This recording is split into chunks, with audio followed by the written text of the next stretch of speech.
बतावा जवन करी तवन हम ही करी। सबके कमाई में आग लगल धुआं फुट गल हुए। भतार रख ले निहा अब कमाई के भतार भेजत ना। किस्म किस्म का साड़ी चाहिए, किस्म किस्म का सब्जी चाहिए, रोज बदल बदल के उनके किस्म का तो पनीर चाहिए, तो मुर्गा चाहिए, तो पुलाव चाहिए, पनीर चाहिए, खियाई हम भतार भेजा कमाए बदे। अगर जीव चार हाथे का भैल बाटे इनके हम बताई ला कितना हम ही करब। घरे में का करब तो घरे में का होई, बहरे का करब तो बहरे का होई। का बनी हम का पता का हम ही खाता ही तू ना खाता हो। अरे भाई ना पूछब तब हो काबू की। अरे पूछी ना हमार बड़की हो भाई बाबू तो बना ले ए बहनी। ऐसा ना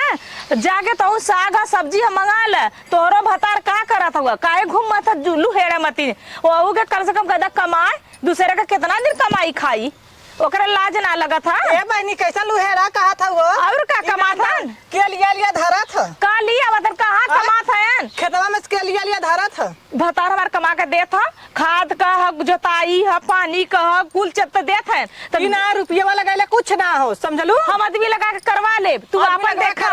और हमारा यह कह देना बाट ले बाट का ले तो के खाली का लेके आइल हो का रहल बूढ़ा लेके आइल हो हम हां बूढ़ा का हाल ने दौरिया मौनियत का बना है कर जना है नहीं वो बूढ़ा दे देले रहनी का से ना हम दौरी मौनी ना लेके ले हमार हम भाग के ले हम कहां बियाह कर ले हम तार माना खजुगा तू तो खजुली होला कैसे झगड़ा पाई कैसे कैले बड़ी शरीफ है का दूध का धोला ना त काकरा इलू हमरे लगवा जा बना ले जा अरे भाई पूछा हमार फर्ज होला तू हमारा आज फर्ज जतावा हमार फर्ज होला पूछा सास ना हो के इलू हमसे या पूछा हमसे फरमाइश लगावा अपन जो अपने भतारे के अपना भर के बना ले हमार हमरे लड़का लड़की छोड़ दे। हम आदमी का सुखा ना चाहिए जिंदगी भर हमारा आदमी कमा का कर बेलौरा बिना गालन तार आदमी का कर गाल हन तो हमारा आदमी कमाना था कि वो मुझे झूठो न लगे। हां क्या होगा मुझे झूठ न लगे इहो सोच ले हमारा आदमी खतरा करा ना धक्का के तहां बिना खैला रह जाबू बिना खैले रह जा। अरे लाज लगा के चाहिए शर्म लगा के चाहिए तो के कुल धो के पी गइल जब देखा तब नजारा मारल करी ये नैहर में करके आइल वो यहां कइले ह भाई जब ऐसे लड़त और का जो जौन करे को कर ले हम ना बनाई हम ना दे कुछ ना हमारे पहले पैसा है ना हमारे पहले कुछ तो से के पैसा मांगे हम बस यह कहे आना कि तू का बनी दीदी चला बतावा बहुत हम मलिकाना चला ले लिया तो मलकिन बन अपने भदार का कमाई ले तो मलकिन बन चल तो हां कम होता के तो चल काहे हम कमाई रे हमार भतार कमात ह हमार आदमी 10-20 हजार रुपया महीना देता हुआ तो पेंशन तो तू उठावा था उतार आदमी उठावा था। अरे तोरा लाज ना लगा था कहिया बुढ़वा में फुकौना देले हरे अगर कमाई में धुआं बुझाग लग जा लेता हूं तो जिंदगी भर बुढ़वा के लेली बुढ़वा के रख ले बेड़े ले लू टेड़े ले लू कैसे अब का लेबू कैसे खड़े बेड़े टेढ़े वाला रे। हां तब का कहीं बुढ़वा के तोही के बुढ़वा तेल लेके सोहरावत रह हम चिकन की पतो हम नगद की पतो हमसे देख बाजे मत अब हम के ना हम बाजू जी अंगूरी जी दिखाओ तो अंगूरी मत तोड़ दे हम तोड़ दे ते उस कम नहीं सामा से भादो दुबर ना हुआ तो से डरात नहीं ने तोर कमाई खात है हमारा आदमी सही रहलो तो ना आज हमारा दुनिया सही रहलो ना तब वो तोर घमंड देता जरूर ना के भगवती मारे ना खेतम खाता थन गाड़ी बूते ना ऐसा गाड़ दर्री तब बोनेटी गाड़ दर्री भाई कमाई खाई जिंदगी भर गाछो करे जागत हो नहीं बाहर जाई किसी मेरी का टिकुली देखी कैसे लिपस्टिक चाटी हम ये ना जा देते हम तो से मांगे भीख मंगिनिया का भो की 10 रुपया देते नहीं। हां ये दीदी साड़ी ना हे दीदी तेल ना हे दीदी साबुन ना छाया तारे का झूठ बोला थई का नमक के तरह गल जाई रे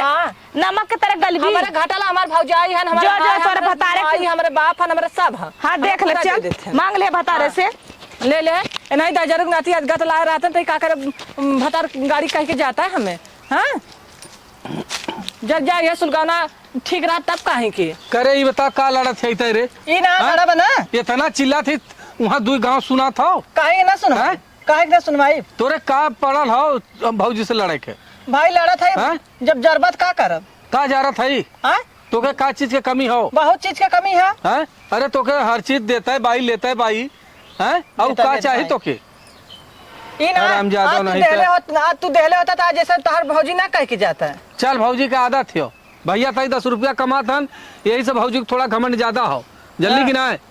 तई सहल कर सुनल कर ओकरे बाद आज नहीं कल भगवान देबे करिए हमहू कमाब ऐसा ना हो ए दहजरक नाती ऐसा लगत लाए रहता ना तू जाता 4 पैसा कमाता तो हमारा इज्जत होता कबो तार माई बहन इज्जत करें कबो तार भौजी इज्जत करे बात तो सही कहत है तोरे बाती में जान बहुत हो। हां तब का चल है देख खेती करबा कुछ न होई बाहर जावा 4 पैसा कमाबा ना 1 रुपया सब इज्जत करी 1 रुपया टुकली लिया के हमें देबा ना तो ई होई कि हमरा की हमारा दुल्हा हमें ई चीज देले समझा। चल अब तोरा बात मानब चल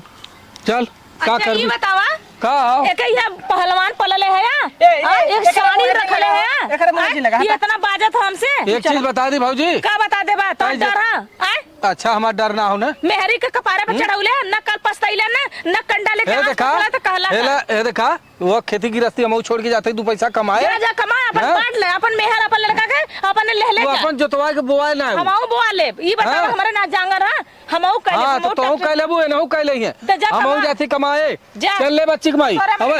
चल अबे बच्ची कमाई बड़का बच्ची कमाई वाला बनल है इनका बच्ची कमाई जा जा देखी ला रुपया कमा के लेला फूको हनु जिन जो मेरी का लिपस्टिक चटला लाली चटला आज कमाई बा तोरे जंगरे में आग लग जा फूको हनु के जिन के चूस चूस खइला आज आलन मेहर बसुआ हो गई ना वैसे भौजी हो जवान हो तो ही हो हमार माई हो तो भौजी हो तो कुल तो ही हो फुकौना के शादी कैली बियाह कैली पढ़ौली लिखौली सास मर गई सामी राज आज मेहर बसुआ मेहरी वाला हो गल एकर कमाई में आग लग जा धो जो फुकौना मेहर देख जो